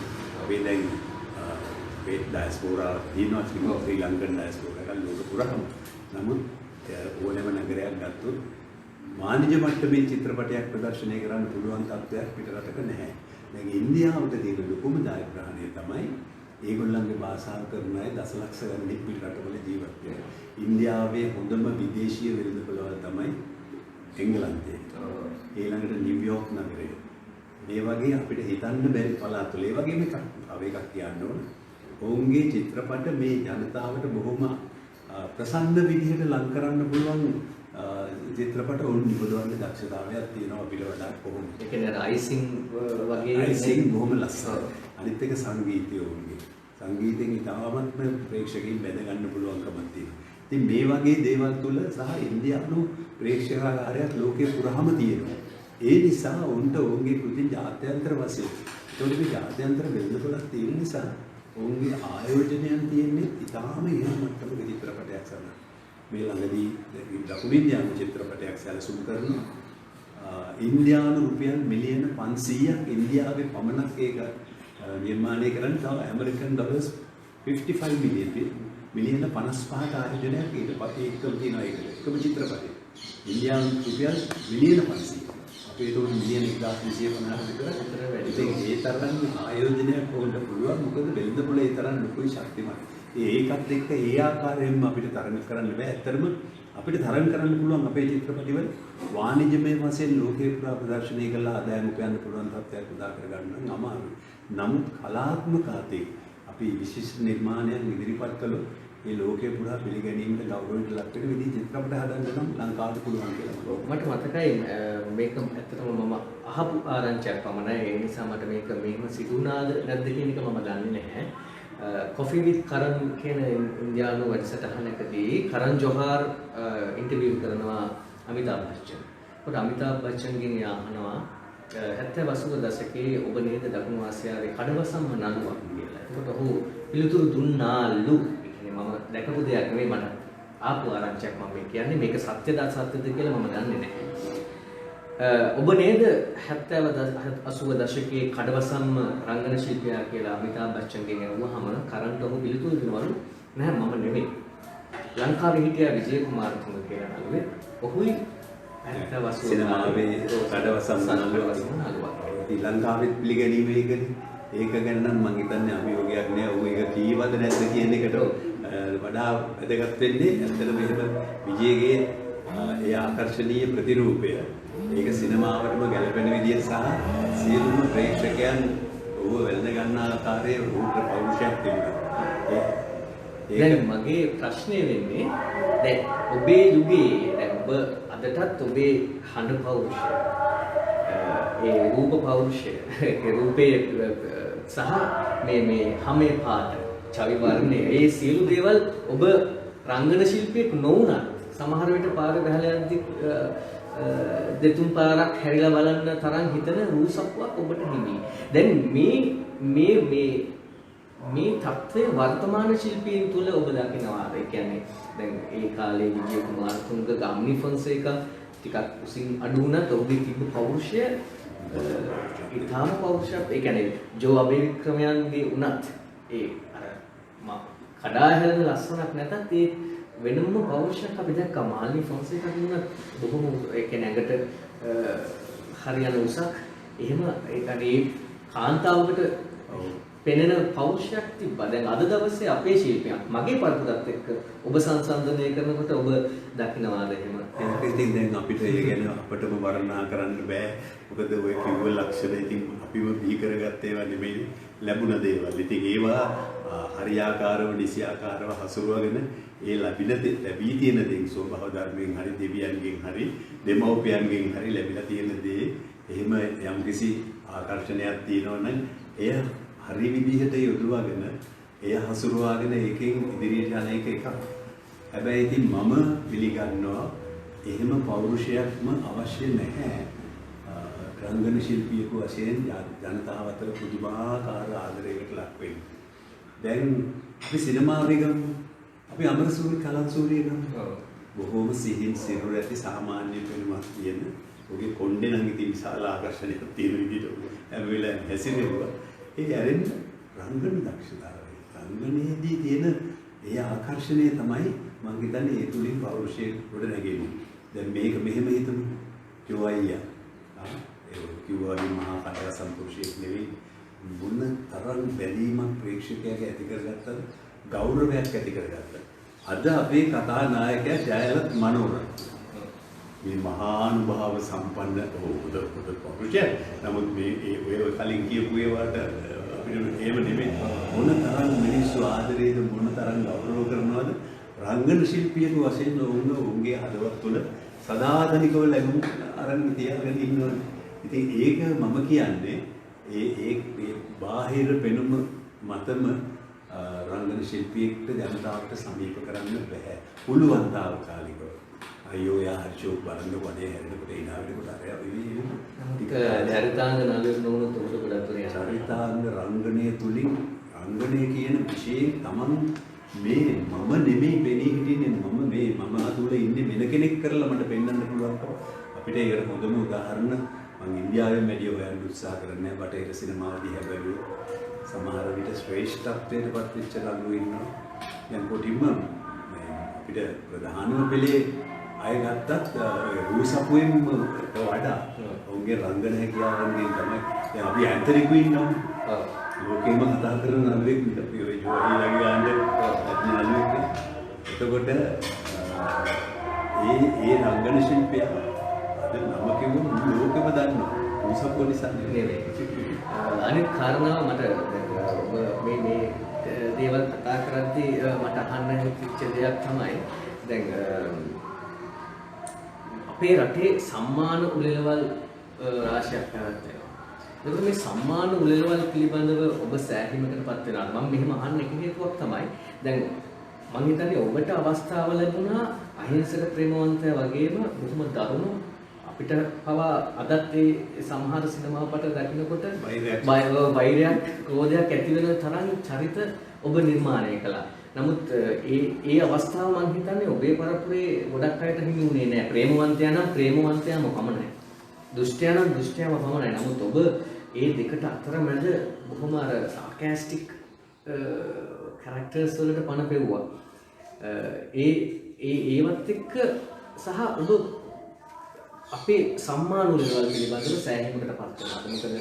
මොකද මට හිතෙනවා සමහර විට ඔබ අගයන්න ඕන තැන්වල ඒ ඇගීමකට ලක්ුණේ නැහැ කියලා. ඒක මටත් දැනෙනවා පෙලක් වෙලාවට එහෙම දේවල් වෙලා ඇති කියලා. නමුත් මම අද වෙනකම් ප්‍රතිපත්තියක් වශයෙන් කිසිම අවස්ථාවක මා ඇගීමට ලක්ුණා හෝ නොවුණා හෝ ඒ සම්මාන උළෙලවල් වල විනිශ්චයන් ගැන අභියෝග කරලා නැහැ. මම පත්‍රයේ කිව්වත් නිකන් ඉංග්‍රීසියෙන්වත් කතා කරලා නැහැ. මොකද ඒක මට අදාළ දෙයක් නෙවෙයි කියලා මම හිතන්නේ. දෙවෙනි එක තමයි සම්මාන උළෙලවල් පිළිබඳ වටිනාකම තියෙන්නේ ජනතාවට පුළුවන් නම් ඒ උළෙලේ ඒ නිර්ණායකයන් එහෙම නැත්නම් විනිශ්චයන් සාර්ථකයි සාධාරණයි පිළිගත හැකි කියලා එතන තමයි සම්මාන උළෙලක වටිනාකම රැඳෙන්නේ. නැත්නම් ඉතින් අපි මේ සංගමයක් එක්ක වෙලා දන්න අයට දීලා එහෙම කරලා එහෙම අවස්ථාවලුත් තිබිලා තියෙනවා. ඔව් මෑත කාලේ කියන්නේ මට මතක හැටියට මම ඒ ලෙවල් අන්තිමකොට තමයි එකදා වැහි වගේ චිත්‍රපටි බිහිවුනේ සහ මේ අපිට දැක බලා ගන්න ලැබුණේ. ඉතින් ඒ කාලේ මම කල්පනා කරා ඔබගෙන් පුදුමාකාර වූ පෞරුෂත්වයක් සිනමාව තුළ මතු කරලා තියෙනවා කියලා ඒ චරිතවලින්. විශේෂයෙන්ම ඔබට වැඩිපුරම රඟපාන්නත් ලැබිලා තියෙන්නේ මේ වගේ චරිත ස්වර්ණමල්ල වරච්චි සමග නේද? මෙහෙමයි දැන් අර සම්මාන වලින් බැහැරව කතා කරොත් දැන් ඔබ හොඳ ප්‍රශ්නයක් ඒ අතරතුර මතු කළා. දැන් මෙහෙම ආදරණීය පෙම්වතාගේ ඉඳලා අන්තිම සිරියේ දැකපු දරුණුතම දුෂ්ටයාගේ චරිතයත් ඔබ රඟපාලා තියෙනවා කියලා. මම ඒක දිහා බලන්නේ මෙහෙමයි. ඒක මේ අහම්බෙන් උන එකක් නෙවෙයි. මම රංගනයට වෙසෙන්නේ නාට්‍ය තුලින් වේදිකාව තුලින්. ඒතර වේදිකාවට පය තියන්න ඉස්සෙල්ලා අපි තාමත්ම හොඳ අභ්‍යාසයන් ලැබුවා කලා කේන්ද්‍ර රංග ශිල්ප ශාලිකාව තුල. අවුරුදු 3ක් මහාචාර්ය සරත් චන්ද්‍රයන්ගේ ඉඳලා පල්ලෙහාට ඒ කාලේ නාට්‍ය ලෝකයේ හිටපු විශිෂ්ටතමෙන් තමයි අපේ ගුරුවරු වුණේ. උන් සමග සමීප ආශ්‍රයයක් කරන්න අපිට ලැබුණා. ඒ තුලින් අපේ තුල මේ කලාව හරියට තේරුම් ගන්න අගය කරන්න රංගන ශිල්පියෙකු වශයෙන් මගේ වගකීම මොකක්ද? මම කළ යුත්තේ මොකක්ද? මගෙන් බලාපොරොත්තු වෙන්නේ මොකක්ද? මෙන්න මේ දේ පිළිබඳ පැහැදිලි අවබෝධයක් ලැබුණා. ඒ ඔස්සේ තමයි මට හිතුනේ තරුණ කාලේදීම චිත්‍රපටි වලට අවතීර්ණ වුණ කාලෙම රංගනය කියන්නේ තමන් කරන චරිතය තුළින් තමන්ට පෞද්ගලික ප්‍රතිරූපයක් ගොඩනගා ගැනීම නෙමෙයි කියන්නේ. මම පෙනුවතා. ඒ නිසා මට හැමෝම ආදරේ. මම සත්‍ය ප්‍රේමී බෘංග රාජයා වෙලා අවසානයේ මේ පෙම්වතිය ජයගෙන යන ඒ නිසා ප්‍රේක්ෂකයෝ ආදරේ. එවන තමයි වීරයා. මම ඕන කෙනෙක්ව පරද්දලා සටන් කරලා ජය ගන්න වීරයා. ඉතින් ඒක හරිය ප්‍රසන්නයි මේ ප්‍රේක්ෂකයින්ට තමන්ටත් විතර සන්තෝෂයි. නමුත් රංගන ශිල්පියාගේ කාර්යභාරයේ තමාගේ ප්‍රතිරූපයෙන් එවැනි චරිත නිරූපණය කිරීම පමණයි. මොකද මම දන්නා බොහෝ අය ප්‍රතික්ෂේප කරනවා දැන් දුෂ්ට චරිත වගේ ඒවා ආපුවාම.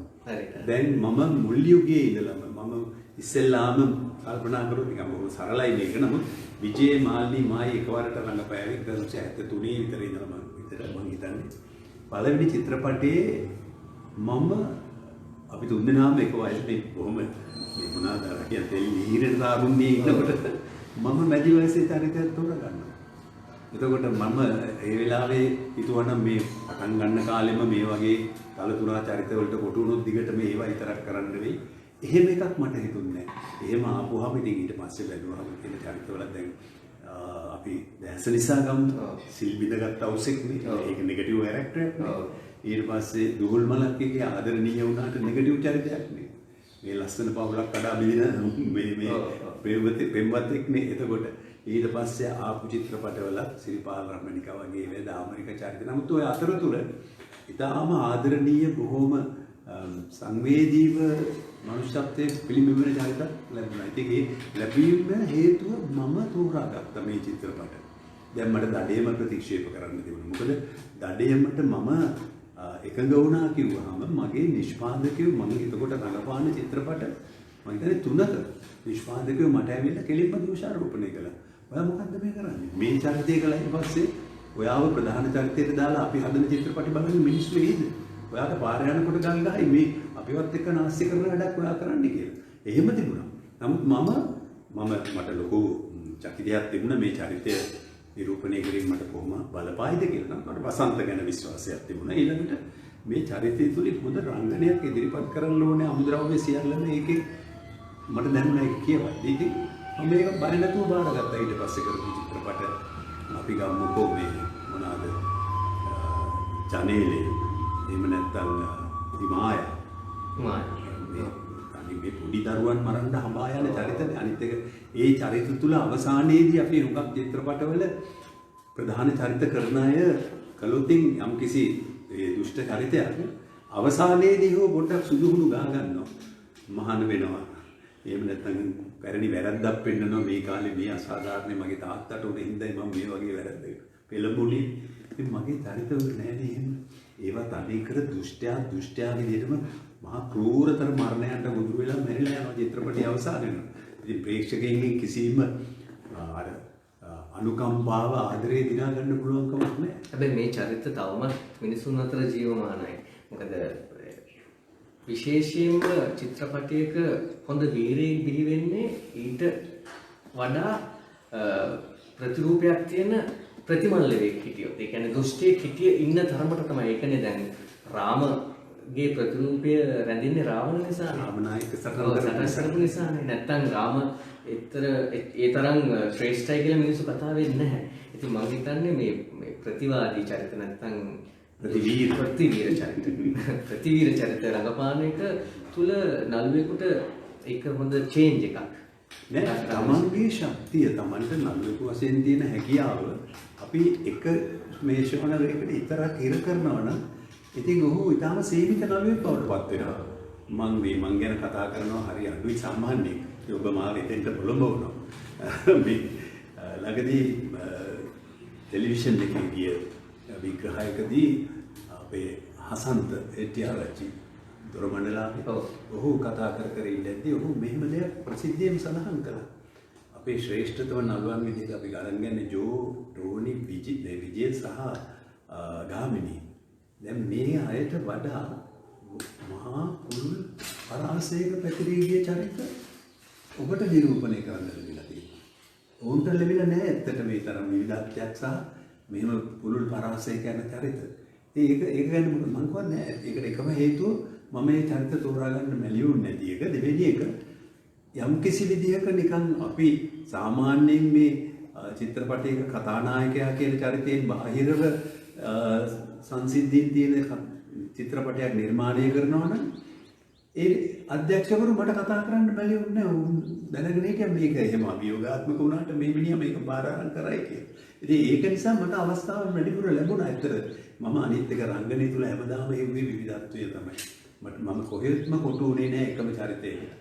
දැන් මෙච්චර ප්‍රධාන නළුවෙක් වෙලා ප්‍රධාන පෙළේ චිත්‍රපටියකට රංගපාලා ලංකාවේ වැඩියෙන්ම ප්‍රධාන පෙළේ නළුවන්ට ගී ගායකව එච්.ආර්. ජෝතිපාල මේ මහා ගායකයා අඩුවෙන්ම ගී ගායලා තියෙන්නේ මට. ඒ චිත්‍රපට අනුව ඒ ගීත එන්නේ දැන්.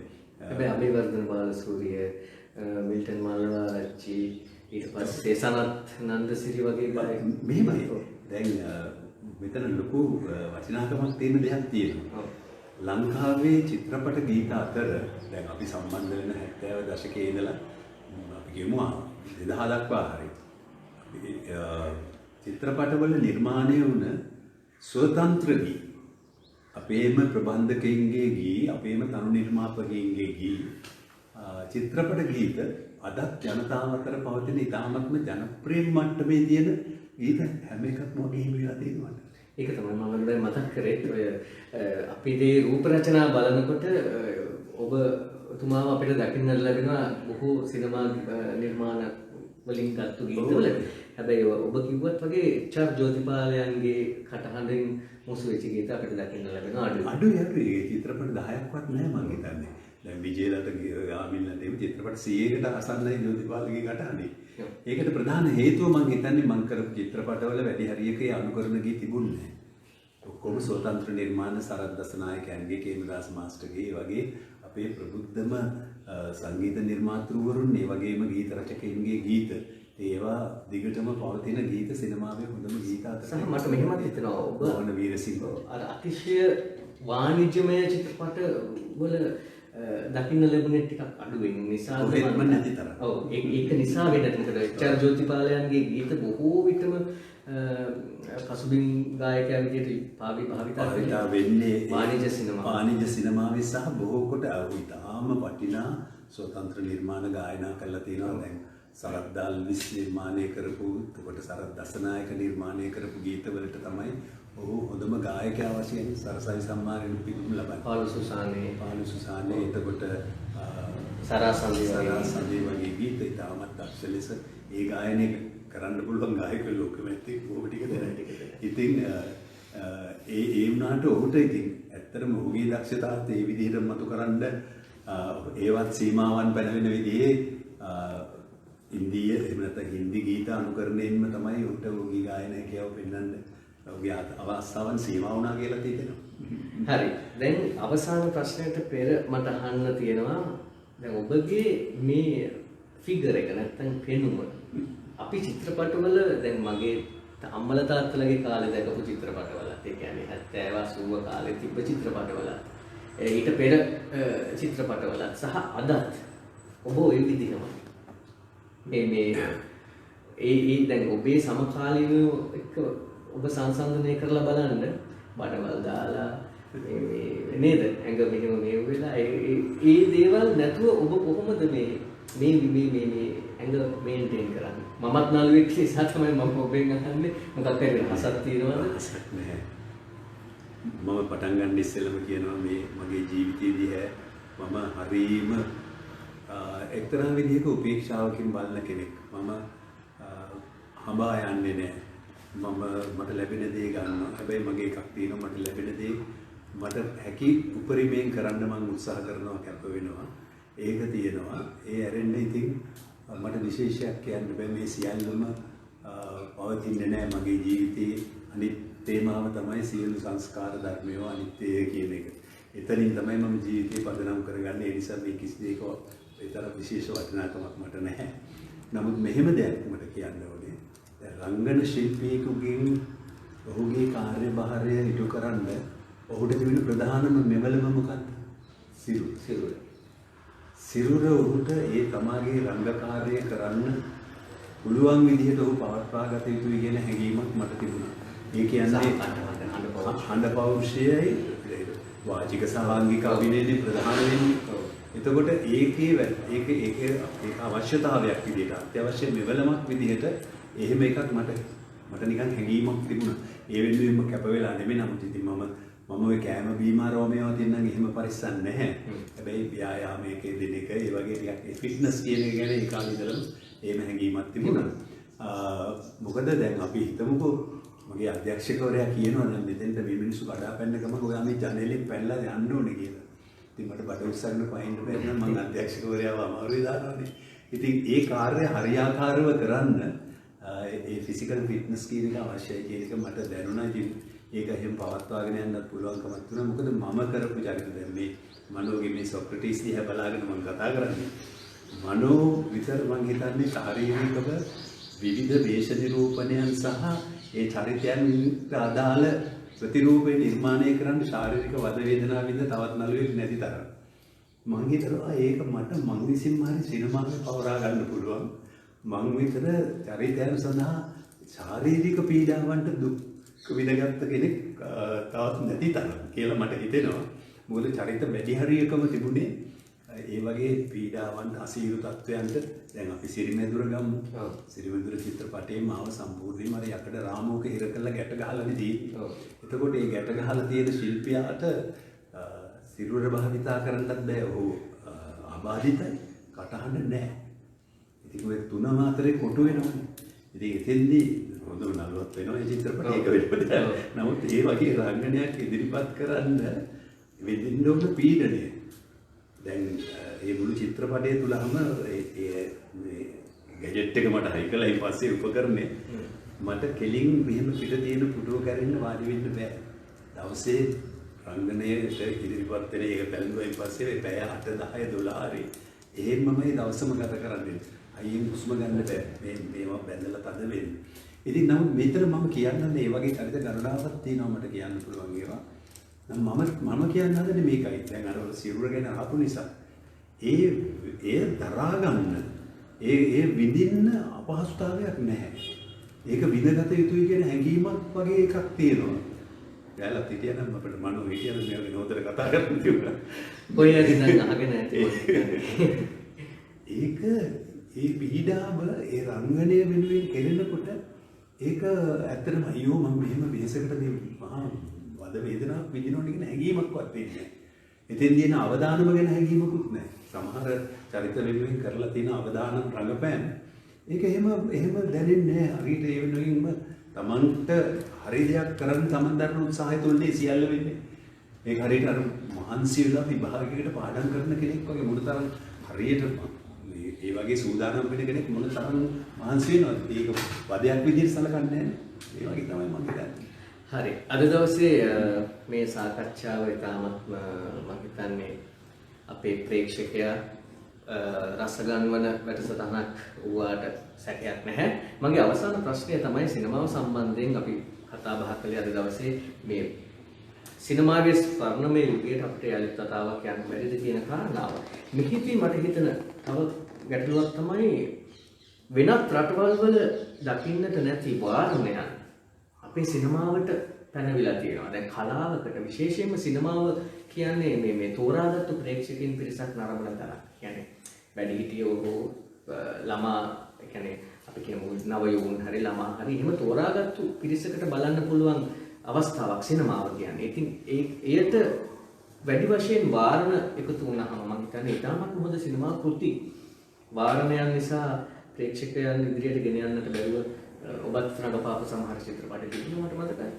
ගෙනියන්න බැරුව ඒ අධ්‍යක්ෂකවරු නිෂ්පාදකවරු අමාරු වෙట్లా තියෙනවා. ඔබට හිතෙන්නේ නැද්ද අපි කර්මාන්තයක් විදිහට දුර්වල වෙන්න තවත් එක හේතුවක් කියලා මේ අනවශ්‍ය වාරණ එකතු කිරීම? ඒ අනවශ්‍ය වාරණය නිර්මාණකරුවාට කරන එක ඉතාම ලොකු වැරද්දක්. දැන් ඒක තුළ බලවත් ලෙස අසාධාරණයට ලකුණ කෙරේ මම අක්ෂරයේ චිත්‍රපටය හඳගමගේ. මට හැගෙන විදිහට ලංකාවේ මෙහෙම විශිෂ්ටතම චිත්‍රපටයක්. නමුත් මේ වාරණය කියන ප්‍රශ්නය උඩ ඒ චිත්‍රපටය ජනතාව අතරට යන්න ඒ සිනමා අත්දැකීම ජනතාවට දෙන්න පුළුවන්කමක් ලැබුණේ නැහැ. වාරණය කියන එක අනිත් එක ඔබ සඳහන් කළා වගේම අපිට ප්‍රේක්ෂකාගාරයේ වර්ගීකරණය කරන්න පුළුවන්. මේක ළමා චිත්‍රපට මේවා වැඩිහිටියන් පමණක් වඩා සුදුසුයි. නැත්නම් වැඩිහිටියන් සීමිතව වැඩිහිටියන් පමණයි. ඒ වගේ තියෙනවනේ මේ කිසිසේත් මොකද්ද ස්ට්‍රික්ට්ලි ෆෝර් ඇඩල්ට්ස් වගේ අන්න ඒ වගේ. ඉතින් එතකොට ඒ නිර්මාණකරුවාගේ නිදහස එහෙම සීමා කිරීම ඒව තුළ මේ අපේ වගේ රටවල් වල බලපාන්නේ දේශපාලනයේ දැක්ම. ඒ අපේ දේශපාලනයට මේක විරුද්ධද?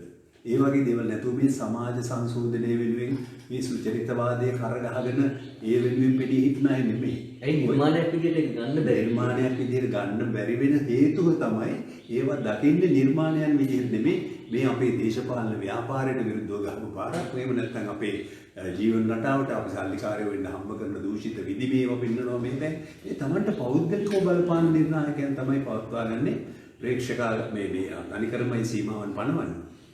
මෙතන එක දෙයක් විතරක් කියන්න ඕන නිර්මාණකරුවාට තියෙනවා මෙහෙම දෙයක්. උට අසීමිත නිදහසක් තියෙනවා නමුත් ඒක ඇත්ත වශයෙන්ම අසීමිත නිදහසක් නෑ.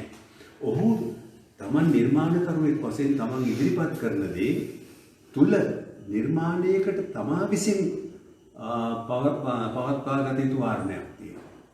එහෙම වාරණයක් තියෙනවා. ඒක බාහිරව කරන්න බෑ. ඒ නිර්මාණකරුවා තමාගේ ස්වයං වාරණය තුල මේ දේ හරි කියලා ඉදිරිපත් කරන එක වෙන කෙනෙක්ට ඇවිල්ලා මේ කැටිපාරක් ගහලා කපන්න බෑ. නමුත් ස්වයං වාරණය හරියට ක්‍රියාත්මක කළොත් එවැනි දේවල් එන්න හේතුවක් නැහැ. එන්නේ නැහැ. නමුත් අර මං කිව්ව මේ ලංකාවට වගේ අපේ කලාපේ ඉන්දියාවට එහෙම ආවේනික ඒ වෙනත් මිනුම් දඩු දිනවනේ. දේශපාලන වශයෙන් හරි වෙනත් තමන්ගේ මතාන්තර වල ආගම් වශයෙන් ඒව උඩ ගේන මිනුම් දඩු නම් මං හිතන්නේ ඉතාම අසාධාරණයි නිර්මාණකරුවා එහෙම සීමා කරන්නේ. දැන් කලාකරුවා දේශපාලඥයෙක් වුණාම දැන් අපිට හිතෙනවානේ දේශපාලඥයෙක් වුණාම කලාව වෙනුවෙන් ඔහු පෙනී සිටීවි. මේ වගේ වාරණ ඉවත් කරાવી හොඳ නිර්මාණ වලට ඉඩහසර ලබා දෙවි ප්‍රතිපාදන ලබා දෙවි වගේ දේවල් කලාකරුවන් තුළ යම් හැඟීම් ටිකක් ඇති වෙනවා. අපේ කලාකරුවෝ විශේෂයෙන්ම අපේ ජ්‍යෙෂ්ඨ රංගන ශිල්පීන් පාර්ලිමේන්තු නියෝජනයකට ගියාම ඔබ දකින්නේ කොහොමද මේක ඇත්තටම මේ වගේ දෙයක් කරන්න පුළුවන්ද පාර්ලිමේන්තුව ඇතුළට ගිහින්? මම හිතන්නේ මමත් ඇතුළු අපි කිසි දිනෙක කලාව නම් ගා සිටවන්න ඔක රින්ගුව එකක්. දෙවෙනි එක තමයි එහෙම අදහසක් තිබුණොත් එහෙම ක්‍රියාත්මක කරන්න හරියම අපහසු. එතන තියෙන ස්ට්‍රක්චර් එක ඒ රාමුව වෙනමම දෙයක් සඳහා නිර්මාණය වුණ දෙයක්. දැන් අපි පක්ෂයක සමාජිකයෙක් වශයෙන් පාර්ලිමේන්තුවට යනවා. ගිහිල්ලා ඉවර වෙලා අපි අපේ කලාව ගැන අදහස් ප්‍රකාශ කරනවා. නමුත් ඒ සියල්ලම පවතින්නේ ඉදිරියට ගෙනියන්න පුළුවන් වෙන්නේ පක්ෂයේ දේශපාලන දර්ශනය තුළ පමණයි. එක කලාකරුවෙක් පාර්ලිමේන්තුවේ තනියම හිටගෙන තමන්ගේ කලාව වෙනුවෙන් කොයිතරම් කෑ ගැහුවත් ඒක එතනින් හැන්සාඩ් එකේ ලියවේ මෙහෙම කෑ ගැහුවා කියලා එතනින් එහාට යන්නේ නැහැ. ගෙනියන්න බෑ. ඒ පක්ෂයේ ප්‍රතිපත්තිය තුළ එහෙම කලාව වෙනුවෙන් මෙතන භූමිකාවක් කරන්නේ ඒගොල්ලෝ කැමති නම් ඒ දායකත්වය දෙන්න නගා සිටවන්න. එහෙම වුණොත් ඒකට දායකත්වයක් දීලා ඉදිරියට ගන්න පුළුවන්. නමුත් තනිවම ඒක දැන් මම නම් ඉතාම සීමිත කාලයක් පාර්ලිමේන්තුවේ හිටියේ. නමුත් අවුරුදු 10 15 හිටපු අයත් ඉන්නවා. තව වඩා ප්‍රබලයෝ ඉන්නවා. ඉස්සරහට එන්න බලාපොරොත්තු වෙන අයත් ඉන්නවා. ඔය හැම තැනකින්ම අවසාන ප්‍රතිඵලයේ වශයෙන් මම කියපු දේ එහෙම තනිවම කරන්න බෑ. පක්ෂයක් ප්‍රතිපත්තියක් වශයෙන් රජයක් අරගෙන තීන්දුවක් ගෙනියනවා නම් ඉදිරියට ඒකට දායක වෙන්න පුළුවන්. මම හිතන්නේ අද දවසේ මට ඇහිච්ච ඊගාව හොඳම වාක්‍ය තමයි ඔබතුමාගෙන් මේ මම ගියත් තව කවුරුත් ගියත් කලාව වෙනුවෙන් නෙවෙයි පාර්ලිමේන්තුවට යන්න කියන කතාව. ඉතින් බොහොමත්ම ස්තුතියි අද දවසේ ඇත්තටම මම හිතන්නේ මනෝරත්න කලා භූමි අපේ පදනමත් මනෝරත්න වාරයත් ත්‍රිලෝ ආයතනයත් එකතුව මේ රසවින්දනය ජනතාව අතරට ගෙන යුතුයි කියන පෙරදැක්ම ඔස්සේ මනෝරත්න පෙරදැක්ම ඔස්සේ අපි මේ ගෙන යන වැඩසටහන් මාලාවේ 11 වන වැඩසටහන තමයි අද නිමාවටපත් වෙන්නේ. ප්‍රවීණ ජ්‍යෙෂ්ඨතම රංගන ශිල්පී රංගනවේදී සිනමාවේදී රවීන්ද්‍ර රංජනී මහත්මයාට ගොඩාක්ම ස්තුතිවන්ත වෙනවා. ඒ වගේම ඔබතුමාට පින් මේ අවස්ථාව ලබා දුන්නාට ඒ වගේම බොහොම අසීරු කටයුත්තක යෙදුණා බුද්ධික සේමසිංහ වීඩියෝ කරමින් එහි සමහර අද බුද්ධිකට තරහ කණ්ඩායම මේ පාරේ හිටියා කියලා මං හිතන්නේ වරින් වර. පියක් අරන් යන්න හිතෙන්නේ තීරයට නේද වෙලා. ඉතින් ඔහුත් රංගන ශිල්පියෙක් දක්ෂ පිටපත් රචකයෙක් ටෙලිනාට්‍ය ගණනාවකම බොහොම ස්තුතියි ඔබේ වටිනා කාලයත් අපිට අද දායකත්වයේ සැපෙව්වාට. ඒ වගේම බානුක අද ගෙදර නැතත් බානුක විදේශගතව සිටියත් ඔහුගේ නිවසේ ඉඩහසර අපිට මේ වැඩසටහන සඳහා ලබා දීම ගැන පිටුපසින් ඉන්දීවරීත් ජයන්ති ආන්ටිගෙත් ඒ සහයෝගය සියලු දේවල් වලටම බොහොම ස්තුතියි. අපි ලබන මාසේ 12 වෙනිදාට හම්බ වෙමු. ආයි